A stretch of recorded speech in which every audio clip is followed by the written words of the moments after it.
Guys, বর্তমানে এই pick গুলো সোশ্যাল মিডিয়ায় ট্রেন্ডিং এ আছে, বিশেষ করে ফেসবুক এবং টিকটকে। দেখুন, বড় বড় সেলিব্রিটিরা ইমরান মাহমুদুল্লাহ, লিটন কুমার দাস সহ আরো অনেকেই এই পিক গুলো বর্তমানে সোশ্যাল মিডিয়ায় আপলোড করেছে। এই পিক গুলো কিভাবে তৈরি করা হয় গাইস, সেই বিষয় নিয়ে আজকে আমি আলোচনা করব। আপনাদের আমি খুব সহজে কিভাবে এই পিক গুলো তৈরি করা যায় সেই মাধ্যমগুলো দেখাতে চলেছি। সো গাইস, দেরি না করে চলুন শুরু করা যাক। আমরা এর জন্য একটি অ্যাপ ইনস্টল করব। অ্যাপটি ইনস্টল করার জন্য প্লে স্টোরে যেতে হবে। প্লে স্টোরে গিয়ে চ্যাট জিটিপি লিখে সার্চ দিবেন। সার্চ দেওয়ার পরে যে ওপেন এআই এর যে অ্যাপসটি আসবে সেটা ইনস্টল করে নেবেন।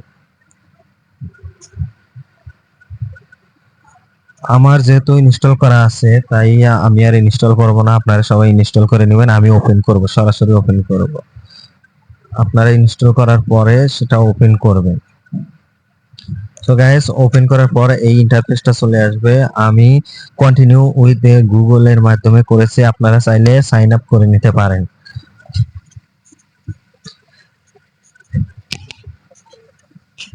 গাইস, আমি গুগল দিয়ে কন্টিনিউ করার পরে যে এই ইন্টারফেসটা আসবে সেখানে ক্রিয়েট অ্যান ইমেজ লেখা আছে। এরপরে প্লাস চিহ্নে চাপ দিয়ে ফটোতে চাপ দিবেন। ফটোতে চাপ দিয়ে একটি ইমেজ সিলেক্ট করে দিবেন।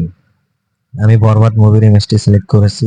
এরপরে ক্রিয়েট অ্যান ইমেজ এর পাশে স্টুডিও গিবলি স্টাইল লিখে তারপরে অ্যারো চিহ্নতে চাপ দিয়ে দিবেন, ইন্টার অর্থাৎ ইন্টার করে দিবেন।